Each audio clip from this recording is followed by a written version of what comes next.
Hare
बहुतेक सर्वांच्या परिचयातील पाठातील गोड आणि चिंतनीय असा अभंग आज आपण या ठिकाणी कीर्तन रूपी सेवेकरता निवडला. विठ्ठला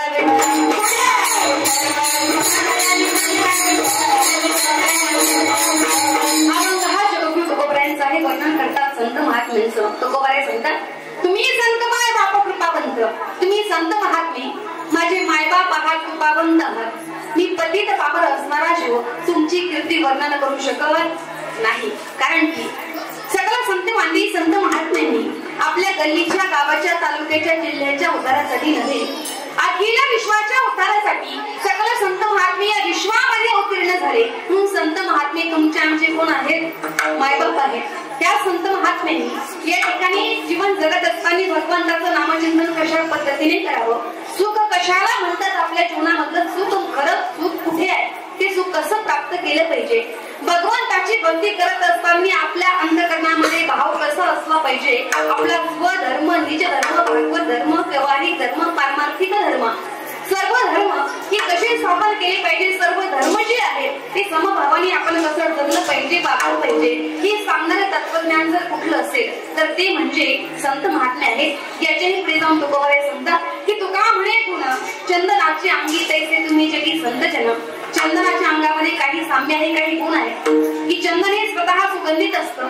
त्याचा दुसरा महत्वाचा गुण असा आहे की त्या चंदनाच्या झाडाच्या जवळ जर इतर दुसरी काही झाडं असले तर ती आपला सुगंध आपल्या जवळच्या झाडांना देतही त्याचा काही स्वाभाविकता गुण आहे.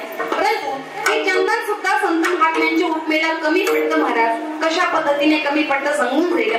चंदन आपल्या जवळच्या झाडांना सुगंध करतं, सुगंध देतं, परंतु अगदी पुढामध्ये असणारं जर बोरीचं आणि बाबरीचं काटेकी जर झाड असेल तर आपला सुगंध त्या झाडाला ते प्रदान करत नाही. परंतु ऐका, जे जगाच्या कल्याणासाठी संत महात्मे या जगतामध्ये अवतीर्ण झाले, त्या संत महात्म्याच्या संगतीमध्ये एखादा व्यक्ती जाऊ महाराज, मग तो कुठल्याही जातीचा असो, कुठल्याही धर्माचा असो, कुठल्याही नाना पंथाचा असो, विषयासक्त असू द्या, दुराचारी असू द्या, दुर्जन असू द्या, असा व्यक्ती जरी संत महात्म्याच्या सानिध्यामध्ये गेला, संत महात्म्याची संगती त्याला जीवनामध्ये प्राप्त झाली तर संत महात्मे आपलं स्वतःचं स्वरूप त्या व्यक्तीला देऊन टाकतात. मी स्वतः सांगत नाही, संत प्रमाण आहे की आपणासारखी खरेदी तात्काळ म्हणजे आपलं स्वतःचं स्वरूप त्या व्यक्तीला देऊन टाकतात. कोण?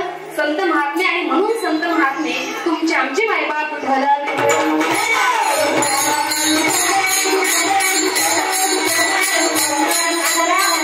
सरळ सरळ अर्थ, परंतु वक्त्याचा अर्थ कर्तव्य आहे.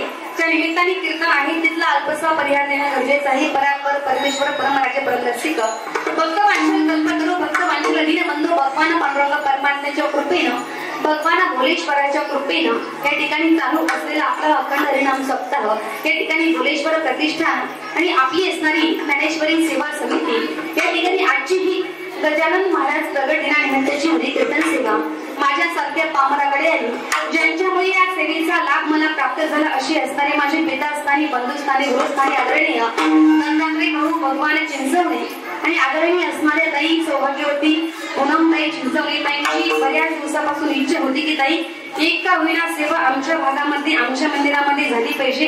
आणि खऱ्या अर्थाने योगायोगाने आज तो दिवस त्या ठिकाणी उगवला महाराज. त्या निमित्ताने आपली ही ठेवण्यात आलेली असणारी हरिकीर्तन सेवा या ठिकाणी आज श्री संत गजानन महाराजांचा या ठिकाणी प्रगट दिन सोहळा या ठिकाणी आपण साजरा करतो.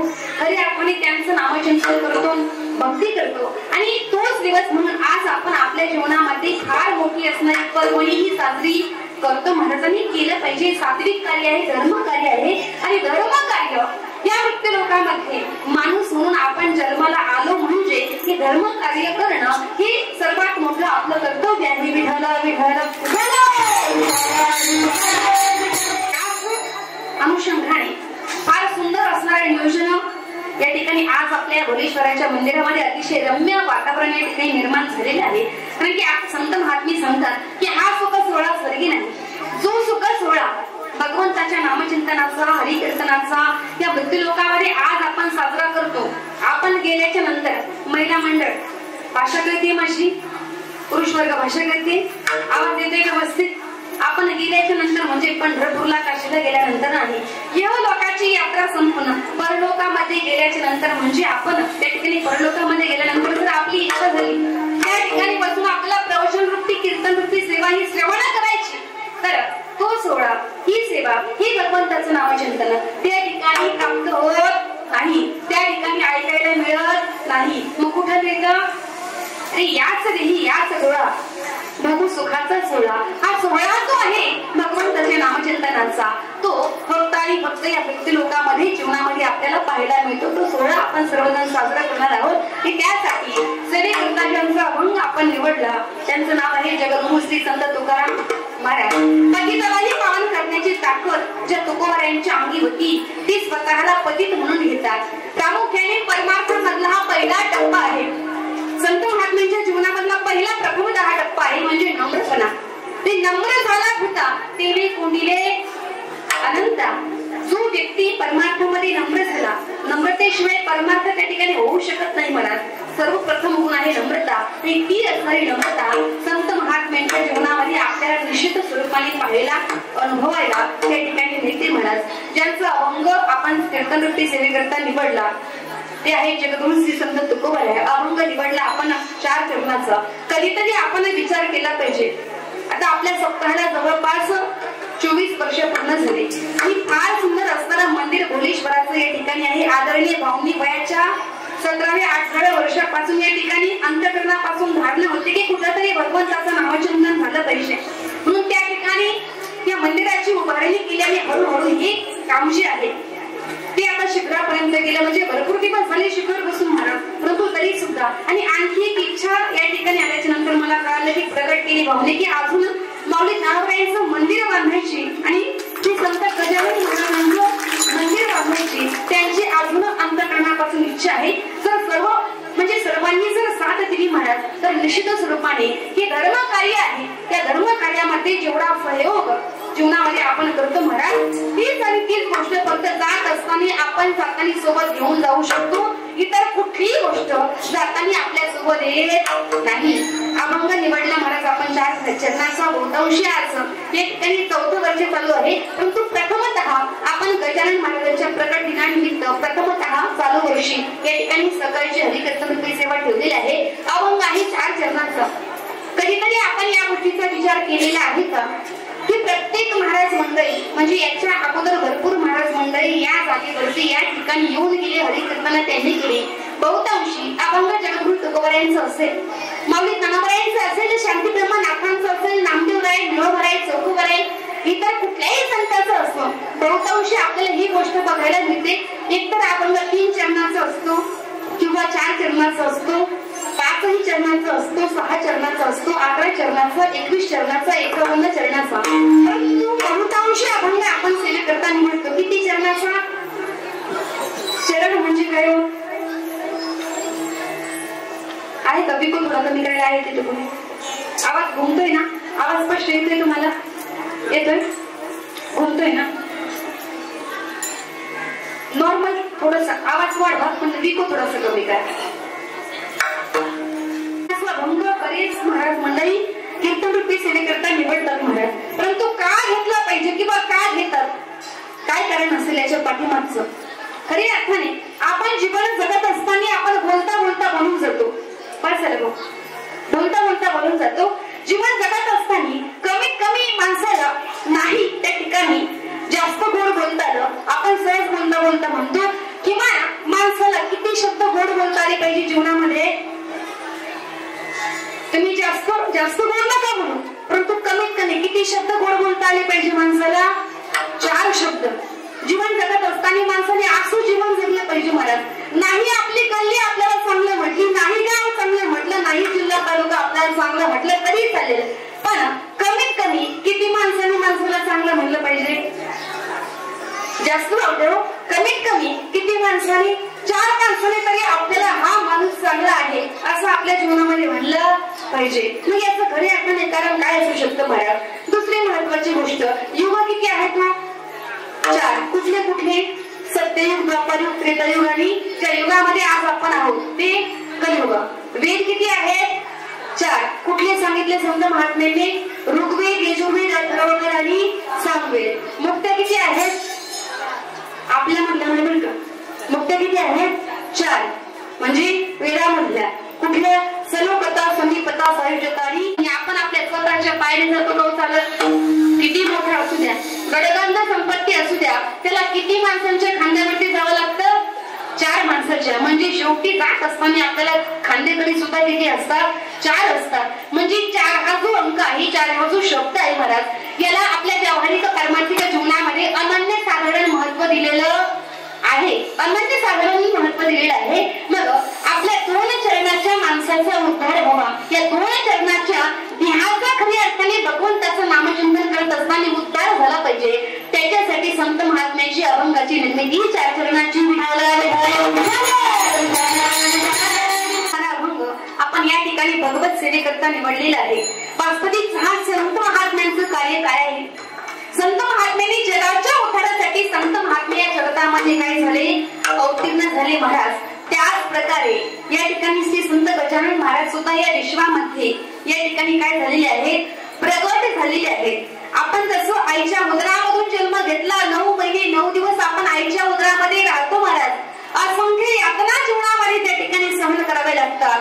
परंतु श्री संत गजानन महाराजांच्या बाबतीमध्ये जर पाहिलं तर या ठिकाणी त्यांचा गर्भवासापासून जन्म झालेला नाही. म्हणजे कसे? तर त्या ठिकाणी ऐन तरुण अवस्थेमध्ये शेगाव या गावामध्ये ते ऐन तरुण अवस्थेमध्ये दिगंबर अवस्थेमध्ये त्या ठिकाणी प्रगट झाले. आणि तो प्रगट झालेला दिवस म्हणजे आजचा दिवस आहे खऱ्या अर्थाने. बरोबर आहे? म्हणजे माघ वद्य त्या ठिकाणी सप्तमी आहे. म्हणजे खऱ्या अर्थाने जर आपण पाहिलं मला संत महात्म्यांचं कार्य जे आहे ते फार मोठं आहे. देवीदास पातुरकर त्यांच्या मुलाचं त्या ठिकाणी 40 भोजन सर्व आहे. आणि त्या ठिकाणी एका पाठोमागे एक पंक्ती उठत होत्या महाराज. आणि पंक्ती उठत असताना ऋतुशांती त्या ठिकाणी चालू होती. ऋतुशांती झाली, एका पाठोपाठ पंक्ती उठत होत्या. बरेच मंडळी यांची जेवण करायची, उठून जायची. ज्यांचं जेवण झालं त्यांनी आपली पत्रवाळी उचलावी आणि घराच्या बाहेर नेऊन टाकावी. प्रत्येक जण असं करत होतो. परंतु बाहेर एक असं काही दृश्य दिसलं महाराज की श्री संत गजानन महाराज त्या दिवशी त्या ठिकाणी प्रत्यक्ष म्हणजे प्रथम दिवशी पहिल्यांदा शेगाव या ग्रामामध्ये त्या ठिकाणी गजानन स्वामींना पाहिलं, गजानन महाराजांना पाहिलं.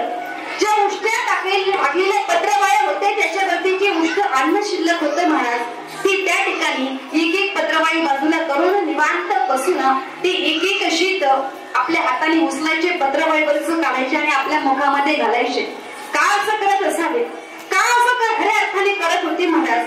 ही आपल्या सर्वसामान्य लोकांच्या लक्षामध्ये येणार नाही की संत महात्मे असू ना, भगवंताचे भक्त असू ना, त्या ठिकाणी पत्रावळी मधलं उष्ट अन्न त्यांनी का खाल्लं असेल? त्यांना चांगलं अन्न मिळालं नसतं का? दिलं नसतं का? परंतु काही कार्य केलं महाराज की त्यांचं चालू होतं स्वतःच्या योगी अवस्थेमध्ये, स्वतःच्या धुंदीमध्येही त्या ठिकाणी त्यांचं भोजन चालू आहे. अशा अवस्थेमध्ये पंकटलाल अग्रवालांनी त्यांना पाहिलं. कथावाद सर्वांना माहितीये. पाहिलं त्या ठिकाणी त्यांच्यासोबत होते दामोदर पंत कुलकर्णी. दोघांनी पाहिलं की आणि दुर्लक्ष केलं की पत्रावळी मधलं उष्ट अन्न हा व्यक्ती खातो म्हणजे हा कसा असला पाहिजे? एकतर मधिमंद असला पाहिजे किंवा वेडसर घोडसर असला पाहिजे. दुर्लक्ष केलं महाराज. दुर्लक्ष केलं. सहज त्या ठिकाणी निघून गेले, घरामध्ये गेले, प्रवेश केला, पुन्हा घराच्या बाहेर आले.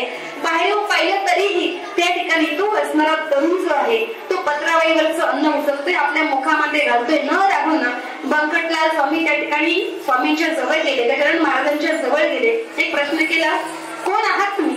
या ठिकाणी भोजन जर करायचं असेल तर चांगलं अन्न देतो ना मी तुम्हाला. त्या उष्ट्या पत्रावळी मधलं अन्न का खाताय तुम्ही? फक्त चेहऱ्याकडे पाहिलं, काही शब्द न बोलता पुन्हा आपल्या धुनीमध्ये आपल्या मस्तीमध्ये ते अन्नाचे कण उचलावे, आपल्या मुखामध्ये घालावे. त्या ठिकाणी बंकटलाल आतमध्ये गेले, स्वच्छ सुंदर जेवणाचं ताट बनवलं, त्या ठिकाणी घराच्या बाहेर आणून दिलं, स्वामीच्या समोर ठेवलं. हे शुद्ध भोजन करा, हे पवित्र भोजन करा. पत्रावळीवरचं उष्ट अन्न तुम्ही खाऊ नका. ती ताट समोर पहिलं पंचपक्वान्नाचं ताट होतं. जे सर्व अन्न जे वाढलं होतं ताटामध्ये ते सर्व अन्न एकत्र त्याचा काला गेला आणि ते शांतपणे ते अन्न खाऊ लागले. अंतःकरण तृप्त झालं, पोट भरल्या गेलं, त्या पात्रामधलं अन्नही संपलं. आता बंकटलालच्या दामोदर पंतांच्या लक्षामध्ये आलं, जिथं अन्न सेवन केल्याच्या नंतर आपलं जेवण झालं म्हणजे माणसाला गरज कशाची लागते हो? पाण्याची गरज आपल्याला भासते. दामोदर पंत म्हणतात, का हो तुमचं जेवण झालंय, तुम्हाला पाणी आणून देऊ का? पहिल्यांदा स्वामींनी गजानन महाराजांनी वरती चेहरा करून पाहिला, हसले आणि मुखामधून सहन शब्द निघून गेला. या ठिकाणी माझं पोट तृप्त झालं, जेवण केलं मी, आत्मा तृप्त झाला आणि व्यावहारिक क्रियेने जो मनुष्य देह धारण करून मानव देह घेऊन या मृत्यू लोकामध्ये जन्माला आला, मग तो प्राणी 2 पायाचा असो किंवा 4 पायाचा असो, पोट भरल्याच्या नंतर त्याला पाण्याची गरज भासणार, मग त्यासाठी पाणी लागतंच ना. जर असेल तुमची मला पाणी द्यायची इच्छा तर तुम्ही देऊ शकता. पाणी आणण्यासाठी आतमध्ये गेले. काय होतं, जवळ दिगंबर अवस्थेमध्ये त्या ठिकाणी बसले होते. पाणी ठेवण्यासाठी एक छोटस पात्र त्या ठिकाणी होतं आणि कच्च्या मातीची चिलीम आपल्या स्वतःच्या हातामध्ये होती. ज्यावेळी पाणी आणण्यासाठी आतमध्ये गेले तोपर्यंत उठले. कुणी सांगतं की जवळ एक हौद होता, कुणी सांगतं जवळ ओढा होता. त्या ठिकाणी ओढ्यामध्ये आपले हात स्वच्छ केले आणि निर्मळ अंतकरणाने आपल्या मोंझईमध्ये तेच पाणी भरलं आणि पिऊ लागले. ज्यावेळी पाणी घेऊन बाहेर आले महाराज, बघितलं, ओ महाराज, अहो थांबा थांबा थांबा, एवढं गढूळ असलेलं पाणी, अस्वच्छ असलेलं पाणी, घाणेरडं पाणी तुम्ही पिऊ नका. अहो तुमच्यासाठी मी पाणीच तर आणण्यासाठी आतमध्ये गेलो होतो, काय अस्वच्छ पाणी पिताय? पहिल्यांदा गजानन महाराज बोलले, कुठलंही अन्न हे अपवित्र नसतं, त्याला अपवित्र करतो आपण. कुठलंही पाणी हे गढूळ नसतं, त्याला आपण ठरवतो हे पवित्र आहे, हे शुद्ध आहे, हे अशुद्ध आहे. वास्तविक जर पाहिलं तर या संपूर्ण विश्वामध्ये जली स्थळी काष्टी पाषाणी सर्व ठिकाणी परमात्म्याचा काय आहे, वास आहे. भेदभाव तुम्ही करता, भेदभाव तुम्ही आम्ही करतो. वास्तविकता कुठली गोष्ट शुद्ध असते, कुठली गोष्ट अशुद्ध नसते. ही पाणी जेव्हा तुम्ही अशुद्ध म्हणताय, यानेच तर आता माझी तृष्णा भागवली. जे अन्न ते पात्रावरचणी खात होतो त्यानेच तर माझा आत्मा तृप्त केला, मी जेवण केलं. म्हणजे संत महात्म्याचे उद्देश आहेत. कारण की खरी अर्थाने आपण जर आपल्या जीवनामध्ये बघितलं महाराज, तर अन्नाची खरी किंमत काय, तर का संत महात्म्यांनी असं आचरण केलं की आपल्या पाठीमागे जो समाज चाललेला आहे तो आपलं अनुकरण पुढे चालू करणार आहे. की जसं संत महात्मे बघले आणि खरी अर्थाने बोध त्यांना याच्यापासून फक्त एवढाच द्यायचा होता की अन्न हे पूर्ण ब्रह्म आहे आणि ते अन्न असं आपण व्यर्थ वाया घालू नये. जर पत्रावळीवरती जर अन्न शिल्लक नसेल तर दुसरं कोण काय होणार आहे? जेवढं आपल्या पात्रामध्ये मिळालेलं आहे ते प्रसार म्हणून आपण आपल्या जीवनामध्ये मानून घेतलं पाहिजे आणि तेवढं त्या ठिकाणी तृप्त केलं पाहिजे. हा उपदेश केला. परंतु कोण असेल हा महात्मा, नेमकं गाव कुठलं असेल? पहिल्यांदा त्या ठिकाणी प्रगट झाले होते महाराज. खरी अर्थाने नव चैतन्य त्यांचं स्वरूप होतं आणि असं त्या ठिकाणी विचारणार तेवढ्यामध्ये त्या ठिकाणी गजानन महाराज अदृश्य झाले. बंकटलालला वाईट वाटलं की हा कोणीतरी परमात्मा पुरुष असला पाहिजे. आणि बोलता बोलता बघता बघता माझ्या जवळ बसलेले असताना या ठिकाणी अदृश्य झाले. परंतु जीवनामध्ये पुन्हा एकदा का होणार कधीतरी मला माझ्या जीवनामध्ये त्या ठिकाणी गजानन महाराजांची भेट झाली पाहिजे. अंतःकरणापासून अंतःकरणामध्ये एक उपासना होती, आशा होती. त्याच्यानंतर बराच वेळा गजानन महाराजांची त्या ठिकाणी बंकटलालची भेट झाली. कित्येक सत्कार्य महाराजांनी आपल्या स्वतःच्या हाताने त्यांच्या जीवनामध्ये केले महाराज. कित्येक जणांचा त्या ठिकाणी उद्धार केला. धर्म स्थापनेचं कार्य श्री संत गजानन महाराजांनी केलं महाराज. हे संत महाराजांच्या जीवनामध्ये अशी काही परिस्थिती येते की ज्यावेळी आपण हाती घेतलेलं कार्य त्यांच्या जीवनामधलं पूर्ण होतं महाराज, त्यावेळी संत महात्मे जास्त काळ या विश्वामध्ये थांबत नाहीत. बरेच चमत्कार त्यांनी त्यांच्या जीवनामध्ये केले. एका त्या ठिकाणी डॉक्टरच्या अंगावरती आलेली मोठी मोठी असणारे फोड की जे विश्वामध्ये कुठलाही डॉक्टर बरे करू शकणार नाही, त्याची ती व्याधी दूर केली. मेलेला कुत्रा त्या ठिकाणी जिवंत केला. असंख्य प्रसंग असणारे त्यांची सांगण्यासारखे आहेत. एक वेळेस शेतामध्ये गेल्याच्या नंतर कणीस भाजून खाण्याची इच्छा झाली. बरेच मंडळी भक्त मंडळी त्यांच्या सोबत होते. परंतु आजही आपण बघतो एखादा संकट निर्माणीचा प्रसंग जर आपल्या जीवनामध्ये ओढवला तर आपल्या जवळ असणारे ते आपल्या जवळ थांबत नाही. जोपर्यंत सुख आपल्यापासून मिळतं तोपर्यंत आपल्या जवळ थांबतात. मग कणीस वाजून खाण्याची त्यांची इच्छा झाली. बरेच भक्त मंडळी, त्याच्यामध्ये बंकट स्वामी सुद्धा, बंकटलाल सुद्धा होते. बरं इच्छा झाली. शेतामध्येच त्या ठिकाणी अग्नी पेटवली, धूर झाला आणि धूर झाल्यामुळे एका वृक्षावरती असणारा मोठू असणारा मोहर्ष आहे तो उठला.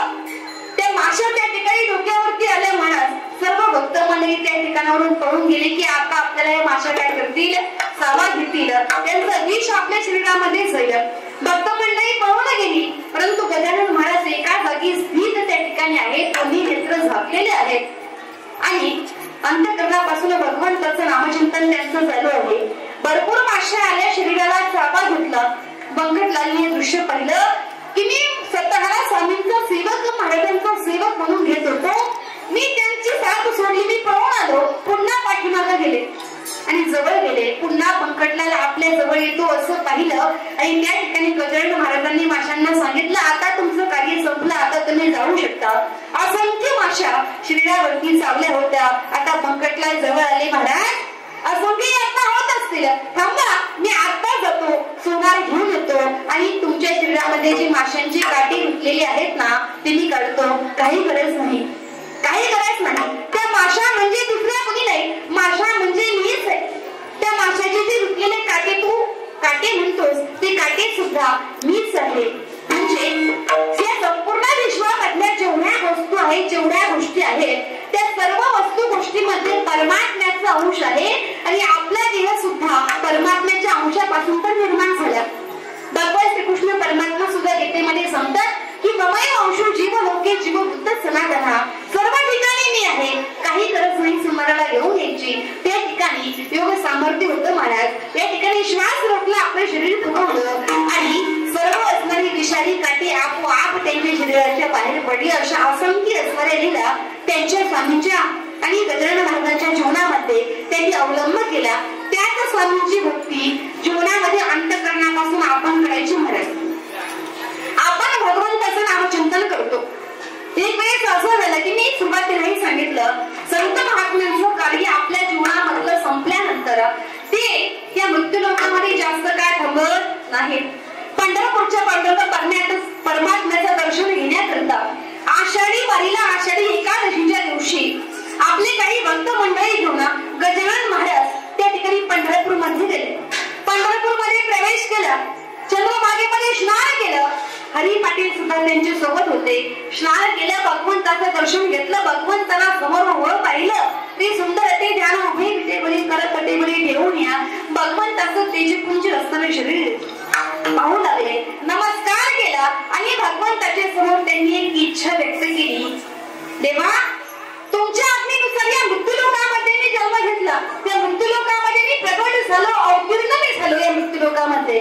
पण आता माझी अशी इच्छा आहे परमात्मा की आता मला असं वाटतं आता थांबावं, आता मला शेवटचा निरोप घेतला पाहिजे. फार मी परिश्रम माझ्या जीवनामध्ये केले, कष्ट सहन केले, आता या ठिकाणी हे परिश्रम माझं शरीर सहन करत नाही, आता थांबलं पाहिजे. मला असं वाटतंय की ऋषी पंचमीच्या दिवशी मी निघावं. देवासोबत त्या ठिकाणी बोलणं चालू होतं. दोन्ही डोळ्यामधून अश्रुधारा वाहू लागल्या. हरी पाटलांनी पाहिलं की जेव्हापासून गजानन महाराजांची आणि आमची गावकऱ्यांची भेट झाली तेव्हापासून गजानन महाराजांच्या डोळ्यामध्ये कधीच अश्रू मी पाहिले नाही. पहिल्यांदा यांच्या डोळ्यामध्ये अश्रू पाहिले. त्या हरी पाटलाकडे पाहिलं गजानन महाराजांनी आणि सांगू लागले, हरी तू काही चिंता करू नको, काही टेन्शन घेऊ नको. मी जरी गेलो तरी माझ्या पाठीमागे तुझा सर्व परिवार, सर्व कुटुंब, सर्व व्यवस्थित राहणारे आणि फार मोठा होशील तू, फार चांगलं होईल तुझं. पण आता मला थांबणं शक्य नाही. आता आपल्याला शेगावला जायला पाहिजे. पुन्हा शेगाव मध्ये आले आणि दुसऱ्या दिवसापासून स्वामींची तब्येती खालावली गेली. स्वामी आजारी पडले. बरं वाटत नव्हतं. दिवसामागून दिवस जात होती. अखेर भाद्रपद महिना उजाडला आणि आता भाद्रपद महिना सुरू झाल्यानंतर हरी पाटलांनी संपूर्ण गावामधल्या लोकांना सांगितलं. पंढरपूर मध्ये गेल्यानंतर परमात्म्याला विचारलं गजानन महाराजांनी की ऋषी पंचमीच्या दिवशी मला थांबावंसं वाटतंय, ऋषी पंचमीच्या दिवशी मला यायचंय तुमच्याकडे, मला मृत्यूलोकामध्ये नाही थांबायचं. आता फार कमी काळ आहे, फार कमी दिवस स्वामी आपल्यामध्ये राहणार आहे. स्वामी आपल्याला सर्वांना समजणार आहे. प्रत्येकाच्या डोळ्यामध्ये अश्रू होती महाराज. पुढे गणेश चतुर्थी आली आणि गणेश चतुर्थीच्या दिवशी गजानन महाराज सर्वांना सांगू लागले, भक्त मंडळींना, फक्त आजच्या दिवशी मी तुमच्यामध्ये आहे, उद्या मला जायचं आहे. सर्वांनी गणेश भगवंताची पूजा करा, अंतःकरणापासून नामचिंतन करा, आराधना करा. केली पाहिजे भगवंताची भक्ती. गणेश भगवंताची आराधना केली, पूजा केली. दुसरा दिवस उगवला. आदल्या दिवशी सांगितलं होतं की उद्या मला जायचंय. दुसरा दिवस उगवला महाराज. मी बाळासाहेबांना सांगितलं की माझं बसण्याचं आसन या ठिकाणी घेऊन ये. आसन आणलं गेलं. त्या आसनावरती बसले. त्या ठिकाणी आपली मांडी घातली, दोन्ही नेत्र झाकले आणि अंतःकरणापासून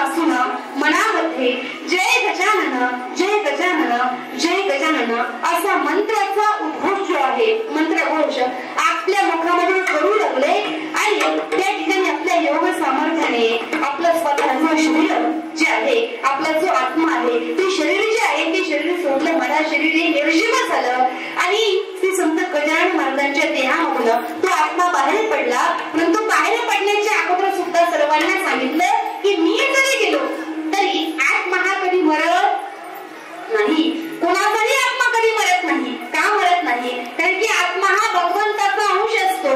विश्वामध्ये कुठलं पाणी असं नाही की ते पाणी आपल्या आत्म्याला भरू शकतं. विश्वामध्ये कुठलं शस्त्र असं नाही की ते शस्त्र आपल्या आत्म्याला कापू शकतो. कुठलाच असं अग्नी नाही की तो असणारा अग्नी आपल्या आत्म्याला जाळू शकतो. आत्मा हा अविनाशी आहे, आत्मा हा भगवंताचा अंश आहे. मी जरी निघून गेलो ना तरी सुद्धा या ठिकाणी कोणी वाईट वाटून घेऊ नका. फक्त अंतःकरणापासून भगवंताचं नामचिंतन करा. किंवा निर्जीव झाला आणि निर्जीव झालेल्या देहाला रथामध्ये बसवलं, भव्य मिरवणूक काढली, समाधी स्थानापर्यंत तो निर्जीव देह सर्व भक्त मंडळी त्या ठिकाणी मंत्रघोषामध्ये घेऊन गेले. त्या ठिकाणी तोच असणारा जो देह आहे त्यांचा पडलेला तो देह समाधी स्थानामध्ये बसवला, समाधीचं गाडी बंद केलं आणि त्या ठिकाणी समाधी मंदिर उभारण्यामध्ये आलं. खरी अर्थाने एवढा मोठं असणारं सामर्थ्य श्री गजानन महाराजांचं आहे. गण गण गणात बोलते, गण गण गणात बोलते, गण गण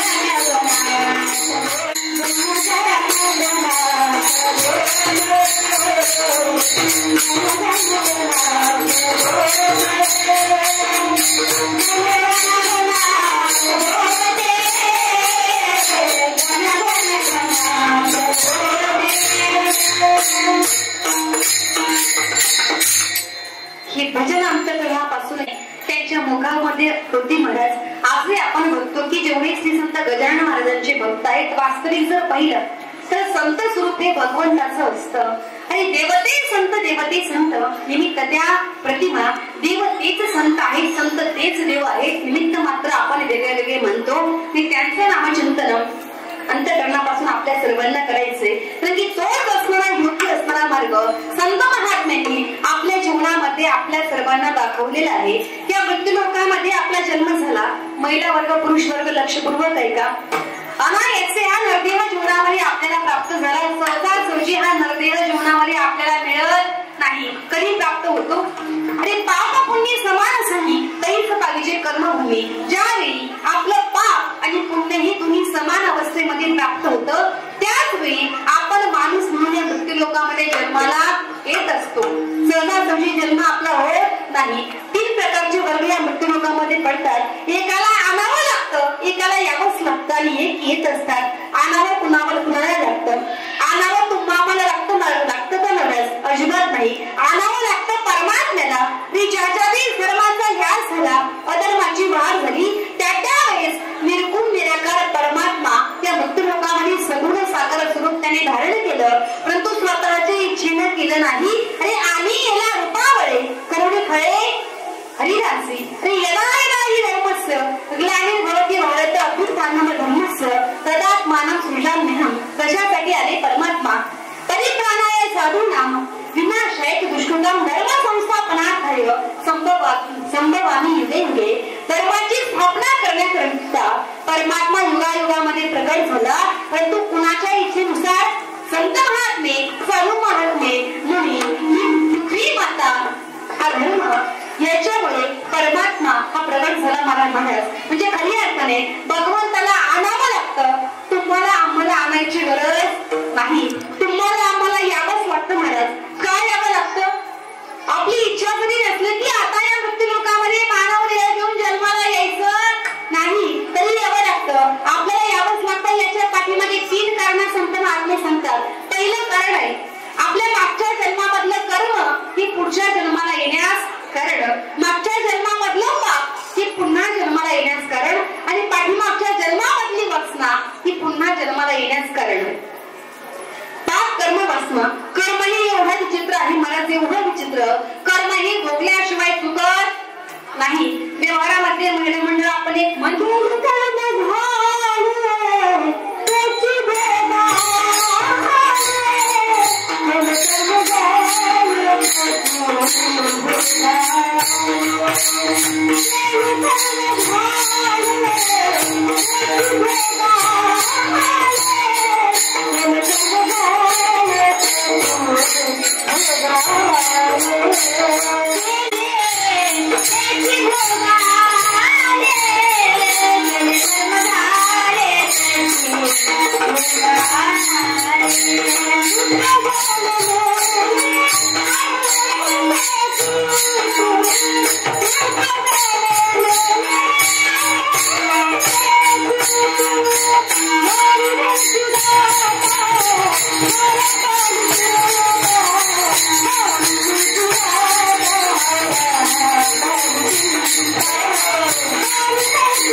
संत महात्मे सांगतात, अरे चौथे पुत्र राजा दशरथा. अंत समय काही नव्हता. किती मुलं होती दशरथ राजाला? 4 मुलं होती. परंतु शेवटच्या क्षणी राम राम म्हणून प्राण त्यागावा लागला महाराज. त्याच्या पाठीमागे तसं काय होतं? कर्म होतं. महिला वर्ग आपले पती जर नोकरीला असतील, आता पुण्यामध्ये म्हटल्याच्या नंतर सर्व सर्व्हिस करतात, तर कुणाच्या पतीला 20,000 पगार असेल, कुणाला 30 असेल. पतीला बरं का, पती कळतात ना मिस्टर तुमचे, कुणाला 20,000 पगार असेल, कुणाला 30 असेल, कुणाला 50 असेल. जर आपल्या नवऱ्याला जर 50,000 रुपये पगार असेल ना जॉब करत असताना, तर त्याच्या पत्नीला आपल्या घरामध्ये घालण्यासाठी चप्पलची जोड कमीत कमी 8-10 तरी असतात. बरोबर आहे? बाहेर जायची वेगळी, किचन मध्ये वापरायची वेगळी, बाथरूमची वेगळी, गावाला जायची वेगळी. बरोबर की नाही? वेगवेगळी असतात. किती पगार आहे आपल्या नवऱ्याला? 50,000 रुपये जर पगार असेल, तर त्याच्या पत्नीला घरामध्ये वापरण्यासाठी, बाहेर जाण्यासाठी, इतर ठिकाणी घालण्यासाठी चप्पलचे जवळपास कमीत कमी 8 ते 10 जोड असतात महाराज. पण चप्पल घालण्यासाठी पाय द्यायचे की नाही द्यायचे हे ज्या सीता मातेच्या हातामध्ये आहे महाराज. ही सीता माता बिना चप्पलची 14 वर्षाच्या वनवासामध्ये आहे. त्याचं खरं कारण काय आहे? कर्म आहे. कर्म हे भोगल्याशिवाय चुकत नाही. संत महात्मे सांगतात, कर्मे दशरथ योगी नेला, कर्मे श्रीराम वनवासा गेला, कर्मे रावण क्षय पावला, देव घडला सीता देवी. कर्म हे एवढं विचित्र आहे. कर्म हे भगवंताच्या बापाला सुद्धा चुकलं नाही. तुम्ही आम्ही सर्वसामान्य जीव आहोत. महाभारताचं युद्ध झालं महाराज. महाभारताचं युद्ध संपलं. महाभारताच्या युद्धामध्ये कौरव किती होते? कौरव 5 होते का? किती होते? 100 होते महाराज. 100 कौरव. परंतु 100 कौरवापैकी एकही जिवंत राहिला नाही. आणि पांडव फक्त 5 होते महाराज. परंतु 5 पांडवापैकी कुणाच्या केसालाही धक्का लागला नाही. ज्याची 100 लेकरं नाही, तो अंधळा असणारा धृतराष्ट्र भगवान श्रीकृष्ण परमात्म्याच्या जवळ गेला. देवा, मी काय एवढं माझ्या जीवनामध्ये वाईट कर्म केलं? देवा, जी गीता तुम्ही आठवायला सांगितली, गीता कुठे सांगितली होती? कुरुक्षेत्रावरती. कुरुक्षेत्रावरती जी गीता ही तत्वज्ञान आहे. आणि जन्माला आल्यापासून मरेपर्यंत आपण सार्थक झाल्याशिवाय राहणार नाही. एवढी ताकद जर कशामध्ये असेल तर ती फक्त आणि फक्त ज्ञानेश्वरी या ग्रंथामध्ये. कारण श्रीमद भगवद्गीता ही भगवंताची वाणी आहे. आणि भगवंताची वाणी 100 लेकरांचा अंत झाला. पाणी पाजायला सुद्धा कोणी पाठीमागं जिवंत राहिलं नाही, शिल्लक राहिलं नाही. काय वाईट कर्म केलं? माझ्या 100 लेकरांपैकी जास्त दोषी होता मुख्य असणारा दुर्योधन, दुःशासन. ही पांडवाचे दोषी होते, हे द्रौपदीचे दोषी होते. त्यांचा अंत झाला असता त्यांनी मान्य केलं असतं त्यांच्या कर्मानुसार. पण माझ्या बाकीच्या मुलांची काय चुकी होती की त्यांना सुद्धा देह त्यागावा लागला. त्यांना सुद्धा या महाभारताच्या युद्धामध्ये मृत्यू प्राप्त झाला. तेव्हा काय एवढं वाईट केलं? भगवान श्रीकृष्ण परमात्म्याने धृतराष्ट्राच्या चेहऱ्याकडे पाहिलं आणि हसले. म्हणजे तुझ्याही लक्षामध्ये येत असेल, मला फक्त कर्म सांगायचे, तुमच्याही लक्षामध्ये येईल. म्हणजे तुझ्याही लक्षामध्ये येत असेल की का तुझ्या 100 लेकराचा अंत झाला. तुझा सर्वात मोठा असणारा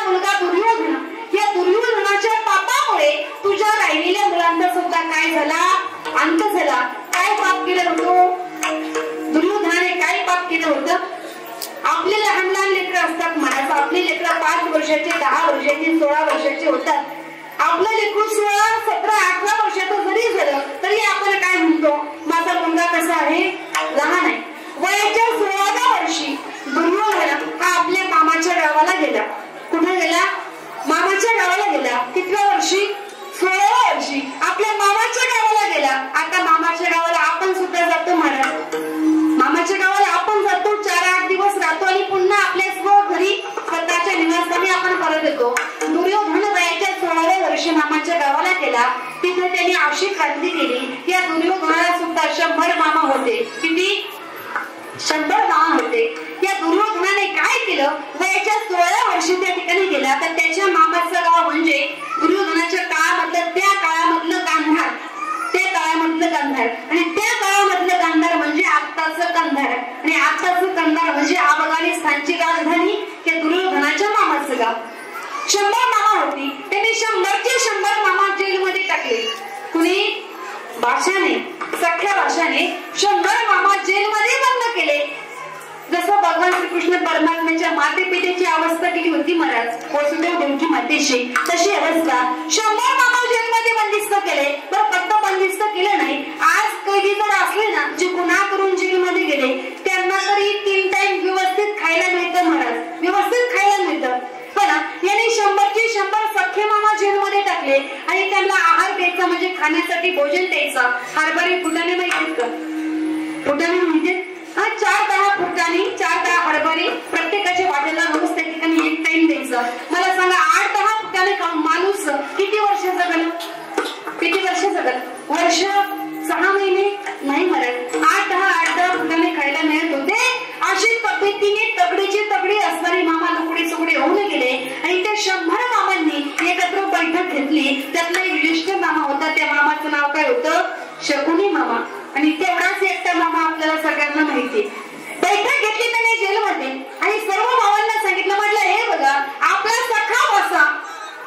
त्याने असा विचार नाही केला की आपण आपल्या मामाला बंदिस्त करतोय. त्याने आपल्या सर्वांना बंदिस्त केलं आणि खाण्यासाठी 8-10 हरभरे फुटाणे टाकतो. आणि हरभरे फुटाणे खाऊन किती दिवस जगणार आहेत आपण, एक ना एक दिवस मरणार आहे. मग आपण सगळे मरण्यापेक्षा आपल्या मधला कुणीतरी एखादा तर जिवंत राहिला पाहिजे. आणि एखादा जर जिवंत ठेवायचं असेल ना, तर या सगळ्यांच्या वाटेचे हरभरे फुटाणे एकत्र करायचे आणि कुणातरी एकट्याला खायला द्यायचे. बाकीचे म्हणले अरे सगळे एकत्र करून एकट्याने घ्यायचे आणि बाकीचे मरून जातील ना. म्हटलं काहीतरी हे 15-20 दिवसामध्ये मरणारच आहे अशी म्हणणार आहे. मग एकट्याच मला म्हणण्यापेक्षा सर्वांचे वाटेचे फुटाणे जमा करा आणि मला एकट्याला खायला द्या. कोण म्हटलं, शकुनी मामा म्हटले. अरे म्हटले आम्ही सगळे म्हणून जाऊ. म्हणले अशी म्हणणार आहे. मग तू एकटा जिवंत राहून काय करणार. त्यांनी सांगितलं, मी एकटा जिवंत राहिलं पुढे चालणं, मी दुर्योधनाचा विश्वास संपादन करील आणि मी माझ्या जीवनामध्ये त्याचा विश्वास संपादन करून मी दुर्योधनाच्या सोबत मी हस्तिनापुराला जाईल. आता त्या काळामधलं हस्तिनापूर म्हणजे आताची नवी दिल्ली, म्हणजे दिल्लीला जाईल, हस्तिनापूरला जाईल, त्याचा विश्वास संपादन करील आणि मी माझ्या जीवनामध्ये त्या दुर्योधनाला अशी काही सल्ले देईल, असे सल्ले देईल. त्याने जसे माझे 100चे 100 भाऊ जेलमध्ये टाकून बंदिस्त करून अन्न पाण्या वाचून मारले ना, तसे माझ्या सल्ल्यानुसार त्याची सुद्धा 100चे 100 भाऊ मी मारणार.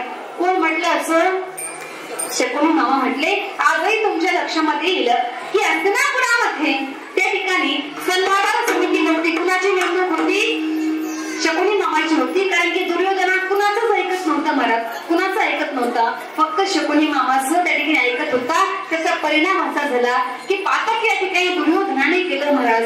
आणि त्याचा परिणाम हे कर्म म्हणणं, ते इतरांना सुद्धा आणि त्याला स्वतःला सुद्धा भोगावं लागलं. याला कर्म म्हणतात. कर्म जे आहे, कर्म हे भोगल्याशिवाय चुकत नाही. तसं आपण सुद्धा सर्वांनी भगवंताच्या नामचिंतनाचं कर्म करायचं. मला सांगण्याचं तात्पर्य एवढंच होतं की आपलं कर्म शिल्लक असण्या कारणाने आपली इच्छा जरी नसली की मृत्यूलोकामध्ये जन्माला यायचं नाही, तरी तुम्हाला आम्हाला यावं लागतं. परंतु संत महात्मे जे आहेत त्यांचं अस्तित्व वेगळं आहे. हे संत महात्मे स्वतःच्या इच्छेने त्या मृत्यूलोकामध्ये अवतीर्ण होतात. तरी जगाच्या कल्याणा संतांच्या विभूती देहकष्टविधी बरोबर आहे आणि अवतीर्ण होणं जगाचं कार्य, जगाचं कल्याण आपल्या हातून घडलं पाहिजे, हे कार्य मायबापासाठी करतात. म्हणून संत महात्मे तुमचे आमचे मायबाप अभंगाचं प्रथम चरण. तुम्ही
संत माय तुम्ही संत महात्मे माझे मायबाप आहात कृपावंत आहात. मी पतित पामर असणारा जीव तुमची कीर्ती वर्णन करू शकत नाही. वास्तविक जर पाहिलं तर श्री सुंदर तुकाराम महाराज ते सुद्धा एक स्वतः संत आहेत, तरी सुद्धा स्वतःला पतित पामर म्हणून घेतात. ही संत तत्वांची नम्रता आहे. आणि दुसरं महत्वाचं कारण संत महात्म्यांना मायबाप का म्हटलं गेलं. मायबाप कुणाला म्हणतो आपण, ज्याने आपल्याला जन्म दिला त्यांना आपण काय म्हणतो, आई वडील म्हणतो, मायबाप म्हणतो, मम्मी पप्पा म्हणतो, मम्मी डॅडी म्हणतो. आपली जशी इच्छा असेल तसं आपण त्यांना म्हणतो. म्हणजे ज्यांनी आपल्याला जन्म दिला ती आपले मायबाप. म्हणजे प्रथमतः शंका, संत महात्म्यांनी तुम्हाला जन्म दिला नाही महाराज. दुसरी महत्वाची गोष्ट म्हणजे जे आपल्या जीवनामधल्या खऱ्या हिताचा विचार करतात त्यांना काय म्हटलं गेलं, मायबाप म्हटलं गेलं. आणि आपली आई वडील सोडता आपल्या खऱ्या हिताचा विचार करणारे जर विश्वामध्ये कोण असतील तर ती फक्त आणि फक्त कोण आहे, संत महात्मे आहे. संत महात्म्यांचं अंतकरण हे आपल्या आईच्या अंतकरणासारखं असतं. लक्षपूर्वक ऐका आणि विचार करण्यासारखी गोष्ट आहे. एखादा जर या संपूर्ण सृष्टीमध्ये जर विचार केला तर आपण कशावरती मोहित होईल कुणालाही सांगता येत नाही. एखादा जर जास्त सुंदर दिसायला जर असेल ना तर कुणी त्याच्या स्वरूपाच्या प्रेमामध्ये पडेल, मोहित होईल. एखादा कलाकार असेल, फार सुंदर गायन करत असेल, कुणी त्याच्या आवाजावरती गाण्यावरती प्रेम करेल. एखादा सुंदर वादक असेल, कुणी वाजवण्यावरती प्रेम करेल. एखादा सुंदर दिसत असेल, कुणी त्याच्या दिसण्यावरती, देखण्या स्वरूपावरती प्रेम करेल महाराज. परंतु विश्वाच्या पाठीवरती लेकरू जे आहे, एखादा लेकरू अपंग असेल, मतिमंद असेल, मूर्ख असेल तर त्या मतिमंद मूर्ख लेकरावरती सुद्धा नितांत प्रेम करतात. तिचं नाव काय असतं, आई असतं. कारण की आई एवढं प्रेम विश्वामध्ये दुसरं कुठलं कुणीही करू शकत नाही. आपलं लेकरू जर मतिमंद असेल ना तर गल्ली त्याचा स्वीकार करणार नाही. कदाचित आपल्या घरामधलेच मंडळी त्याचा रागराग करतील. परंतु आई एकमेव असं पात्र असते की ती आई अंतःकरणापासून कुठल्याही पद्धतीचं की मला काहीतरी लाभ प्राप्त होईल या हेतूने त्या लेकरावरती प्रेम करते का, नाही म्हणत. संत महात्मे सांगतात, अरे लेकराचे हित जाणे माऊलीची चित्त ऐसी कळवळ याची जाती करी लावावे प्रीती बिना लाभाचं निस्वार्थ प्रेम करते. तिचं नाव काय असतं, आई असतं महाराज. आईचं त्या लेकरावरती प्रेम किती असतं बघा. एवढा प्रेम ती माता त्या लेकरावरती करते. या ठिकाणी खरी अर्थाने आपण किती जरी विचार केला या गोष्टीचा की आईचं लेकरावरती किती प्रेम असतं, त्या प्रेमाचा अंत आजपर्यंतही कुणाला लागू शकला नाही. एवढं प्रेम ती असणारी माता आपल्या लेकरावरती खरी अर्थाने करत असते. आणि आपण दिलेलं जे प्रेम आहे त्या प्रेमाने त्या लेकराचं काय झालं पाहिजे, हित झालं पाहिजे. आपण जीवन जगत असताना जर आपलं वळण जर वेड्या वाकड्या पद्धतीने जर चालू असेल ना, आपली वाटचाल जर वेगळ्या दिशेने चालू असेल तर आपलं संपूर्ण जग वाट बघत असतं की लागते याची कधी वाट लागली? माझ्या लक्षामध्ये येते संपूर्ण जग आपलं वाट बघतं की याची वाट कशी लागते, परंतु आपण किती जरी बिघडलेल्या वाटेवरती असू ना तरी शेवटच्या श्वासापर्यंत ती आई प्रयत्न करत असते की बिघडलेल्या वाटेवरती गेलेलं लेकरू जे आहे माझं ते योग्य वाटेवरती कधी येईल याची शेवटपर्यंत ती असणारी माता वाट बघत असते महाराज. ती पात्र म्हणजे फक्त आणि फक्त आई असते. आणि संस्काराचं पहिलं विद्यापीठ म्हणजे कोण आहे? आई. त्या आईने जर ठरवलं ना महाराज की आपलं असणारं लेकरू त्याला संस्काराने उंच त्याची बुद्धी घेऊन जायची, ते कार्य सुद्धा आपल्या जीवनामध्ये ती माता त्या ठिकाणी करत असते. एवढं निस्वार्थ प्रेम करणारं पात्र म्हणजे विश्वामध्ये फक्त आणि फक्त आपली आई. सांगितलं जा ही चिठ्ठी घेऊन घरी जा, ही चिठ्ठी तुझ्या आईच्या हातामध्ये दे. ते छोटस 5 वर्षाचं लेकरू घरी आलं, त्याला वाचता येत नाही. ती चिठ्ठी आपल्या आईच्या हातामध्ये दिली. सांगितलं आई शाळेतल्या गुरुजींनी ही चिठ्ठी दिली, आई ही चिठ्ठी वाच. आईने चिठ्ठी उघडली, चिठ्ठी वाचायला लागली. आई जरा चिठ्ठी मोठ्याने वाच ना. आई काय लिहिलं या चिठ्ठी म्हणजे मलाही ऐकायचंय. छोट्याशा लेकरांनी हट्ट धरला. आई चिठ्ठी वाचत होती परंतु आईच्या डोळ्यामधून अश्रुधारा वाहू लागल्या. का रडती आई तू? असं काय या चिठ्ठीमध्ये लिहिलं? ती आई म्हणते बाळा अरे मी रडत नाही रे राजा, माझ्या डोळ्यामधून हे पाणी येत नाही, माझी सुखाची अश्रू आहे, ही आनंद अश्रू माझ्या डोळ्यामधून बाहेर पडतात, रडत नाही रे मी. काय लिहिलं आहे या चिठ्ठीमध्ये बाळा? या चिठ्ठीमध्ये असं काही लिहिलेलं आहे. या चिठ्ठीमध्ये असं लिहिलं की तुमचा मुलगा आमच्या संपूर्ण शाळेमध्ये फार विशाल मुलगा आहे, फार हुशार त्याची बुद्धी आहे, बुद्धिवान मुलगा आहे आणि तुमचा मुलगा एवढा बुद्धिमान असल्या कारणाने त्याला शिकवण्यासाठी योग्य ते शिक्षक, एवढे हुशार शिक्षक आमच्या शाळेमध्ये उपलब्ध नाहीत. म्हणून तुमच्या मुलाला उद्यापासून शाळेमध्ये पाठवू नका, त्याला घरीच ठेवा, त्याला तुम्ही घरीच शिकवा असं या चिठ्ठीमध्ये लिहिलं. बाळा तू उद्यापासून शाळेमध्ये जाऊ नको, तुला उद्या मी घरी शिकवेल. ठीक आहे म्हटलं आहे. त्या आईने त्या लेकराला घरी शिकवलं. महाराज तू मुलगा मोठा झाला. त्यानंतर काही कालावधी नंतर ती आई मरण पावली. आईचं निधन झालं. आईच्या निधनानंतर बऱ्याच वर्षांनी तो मुलगा एक संशोधक बनला. आज दिवस आहे म्हणून लाईटी बंद आहेत महाराज. संध्याकाळ झाली आणि रात्र झाल्यानंतर आपण आपल्या घरामध्ये लाईट जोडतो महाराज. आपण आपल्या घरामध्ये बल्ब लावतो. त्या बल्बचा आविष्कार त्या मुलाने केला. त्याचं नाव आहे थॉमस अल्वा एडिसन. संशोधक झाला. बल्बचा आविष्कार त्यांनी त्याच्या जीवनामध्ये केला. पण एक दिवस आईचं सामान हाताळत असताना ती चिठ्ठी त्याला सापडली. लक्षामध्ये आलं की मी 5 वर्षात होतो. ही चिठ्ठी वाचताना माझी आई रडली होती. काय या चिठ्ठीमध्ये लिहिलं? ती चिठ्ठी उघडली, चिठ्ठी वाचू लागला. आता चिठ्ठी वाचत असताना याच्या डोळ्यामध्ये पाणी यायला लागलं. का रडत असेल?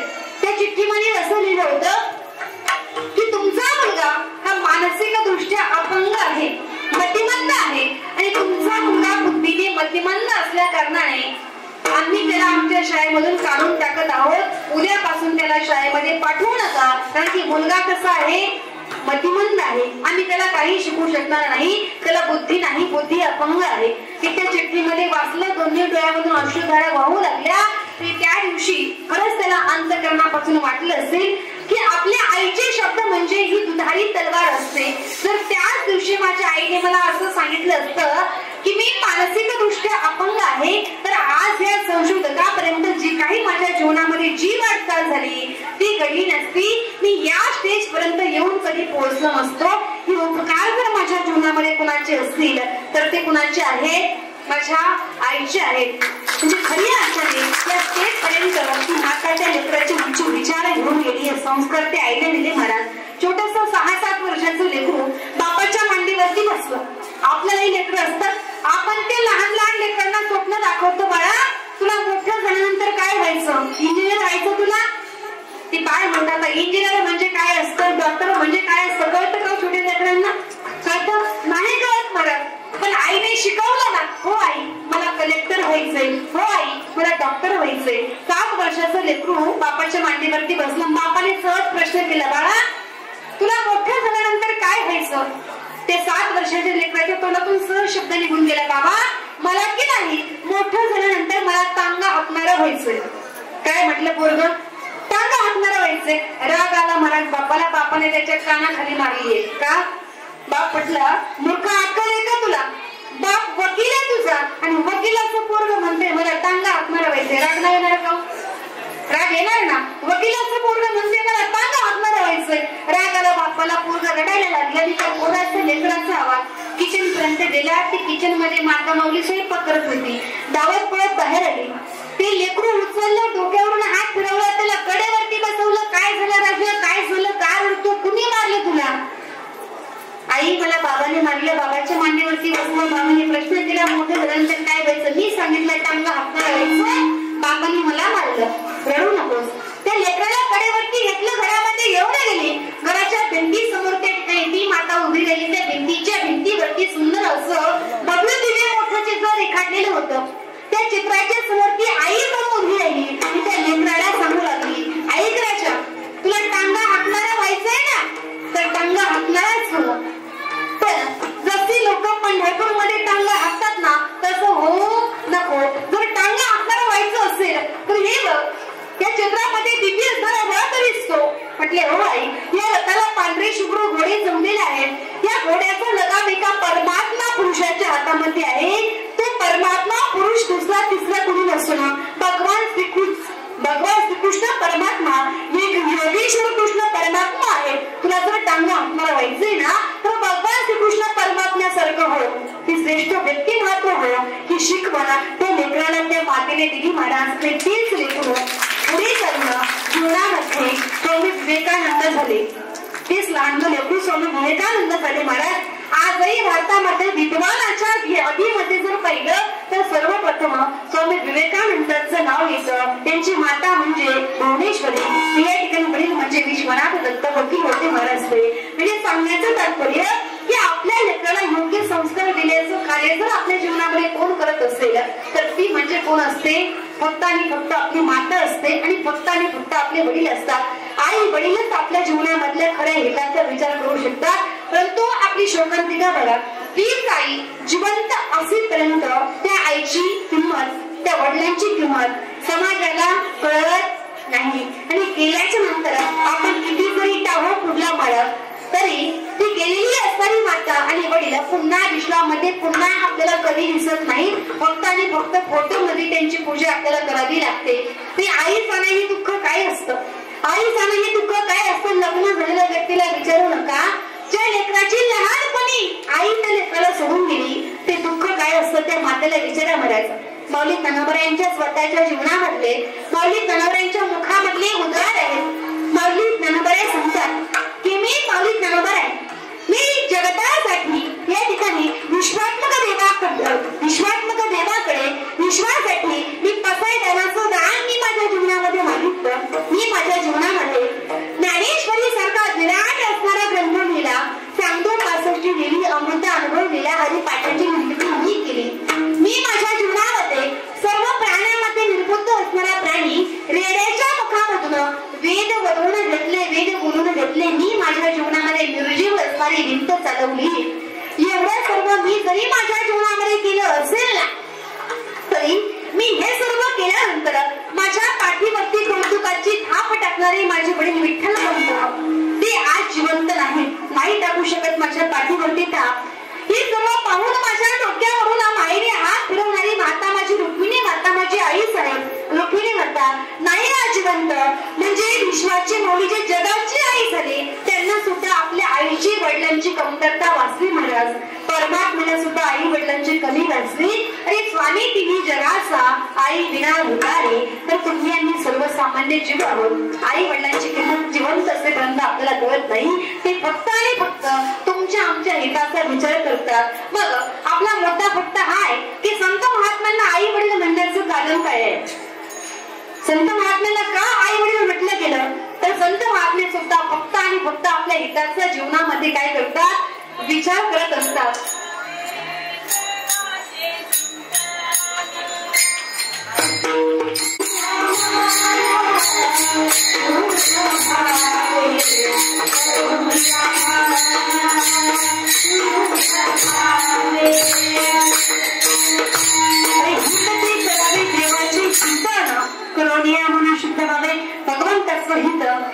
भगवंताचं चिंतन करणं, भगवंताच्या नामचिंतनामध्ये आपल्या जीवनामधलं खरं हित आले. हे फक्त आई वडिलांसारखं सांगतात संत महात्मे. आपले आई वडील आपल्यासाठी प्रॉपर्टी कमवून ठेवतात. आपल्याला जर 1 एकर क्षेत्र असेल ना तर आपल्या आईवडील कष्ट करून 50 एकर घेतील. राहण्यासाठी एखादं घर आपल्यासाठी नाही, 50-50 लाखाचे 4-5 बंगले बांधून ठेवतील. ही इस्टेट आपल्यासाठी कमवतील. परंतु तशी तर संपत्ती आमच्या संत महात्म्याने तुमच्या आमच्यासाठी कमवली. ज्ञानोबरायांनी आपल्यासाठी संपत्ती कमवून ठेवली. ज्ञानेश्वरी चांदेव 65 अमृतानुभव हरिपाठ. तुकोबारायांनी संपत्ती कमवली. वारकरी संप्रदायाचा 5वा वेद मानली जाणारी गाथा. नाकांनी संपत्ती कमवली. नाथ भागवत. सगळे संत महात्म्यांनी संपत्ती आपल्यासाठी कमवून ठेवली. ती म्हणजे ग्रंथ संपदा. त्या ग्रंथ संपत्ती पर्यंत आपण जाऊन पोहोचत नाही. ही आई वडिलांसारखं हे सत्कारी जीवनामध्ये संत महात्म्याने आपल्यासाठी केलेलं आहे. म्हणून संत महात्मे तुमचे आमचे आई वडील आहेत. असं वारकरी संप्रदायाच्या नियमाप्रमाणे आपण सर्वजण वारकरी भजन घेऊ. महिला वर्ग पुरुष वर्ग आपले दोन्ही हात वरती करायचे आणि भगवंताचं नामचिंतन करायचं.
तुम्ही संत माय बाप कृपावंत काय हे पतीने कीर्तिमान अवतार तुम्हाला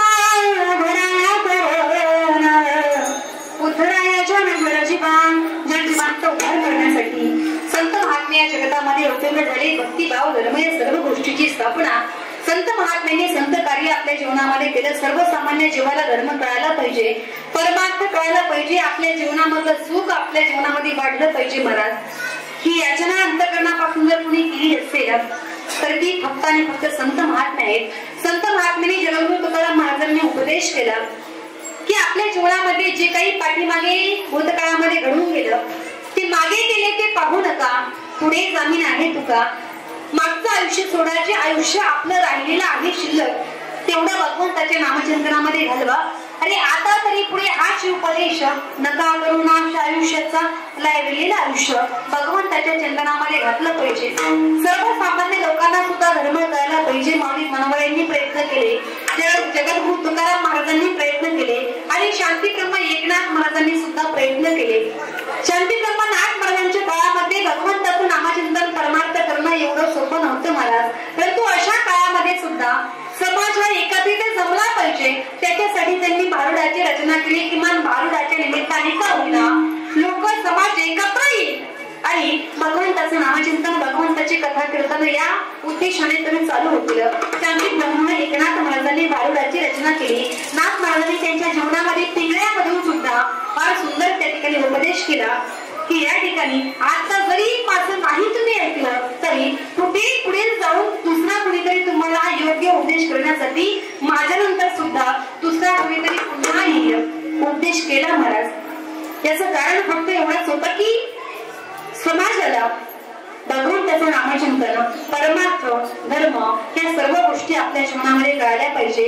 या सर्व गोष्टी भगवंताचं नामचिंतन सर्व सकल मानण्याने प्रयत्न केला. त्याच पद्धतीने श्री संत गजानन महाराजांनी सुद्धा या ठिकाणी प्रयत्न केला. त्यांचा हा आज प्रकटीने सोहळा या ठिकाणी साजरा होतोय. वास्तविक जर आपण पाहिलं महाराज तर जवळपास आपल्या कीर्तनाची मूळची ती वेळ जी आहे ती या ठिकाणी संपलेली आहे. बोलण्याच्या ओघामध्ये जर काही चुकीचे शब्द गेले असतील तर ते बुद्धीचे दोष म्हणून सोडून द्या. जे काही चांगलं आहे ते संत महात्म्यांचे शब्द म्हणून आत्मसात करा. आळंदी तीर्थक्षेत्रामध्ये आमची श्री ज्ञानाई मुलींची वारकरी शिक्षण संस्था आहे. या सर्व मुली संस्थेमध्ये शिक्षण घेतात. या सर्वांनी त्या ठिकाणी फार सुंदर साथ केली. अंतःकरणापासून या सर्वांचे आभार. ज्यांच्यामुळे ही सेवा मला प्राप्त झाली अशी असणारी आपल्याच भागामधील या ठिकाणी आदरणीय दत्तात्रय भाऊ चिंचवणे अंतःकरणापासून यांचे आभार. जे कार्य भाऊंनी आपल्या हाती धरलेलं आहे हे कार्य चंद्रसूर्य असेपर्यंत हा सोहळा असाच वाढत जाऊ हे कार्य त्या ठिकाणी थांबत नाही. माऊलीच्या चरणी भगवान भुवनेश्वराच्या चरणी श्री संत गजानन महाराजांच्या चरणी आपण प्रार्थना करू. शेवटची चाल होईल आणि कीर्तन हृदय सभेला पूर्ण होईल.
आपल्या कीर्तनाची मूलभूत असणारी वेगळी संपलेली आहे.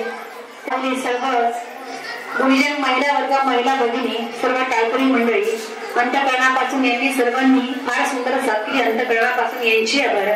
उदुंगाचारी वेदांत महाराज सोसे यांची अंतःकरणापासून आभार. आमच्या या ठिकाणी सुंदर मुली या ठिकाणी आहेत. आमच्या कोमल दिदी, श्रद्धा दिदी, सुवर्णा दिदी, फार सुंदर सर्व मुली कीर्तनकार सुद्धा आहेत. अंतःकरणापासून या सर्वांनी फार सुंदर साथ दिली. सर्वांचे आभार. झालेली सेवा सर्व संत महात्म्यांच्या, मातापित्यांच्या, भगवान भुवनेश्वराच्या गजानन महाराजांच्या चरणी अर्पण करून सर्वांना या ठिकाणी पूर्ण करा.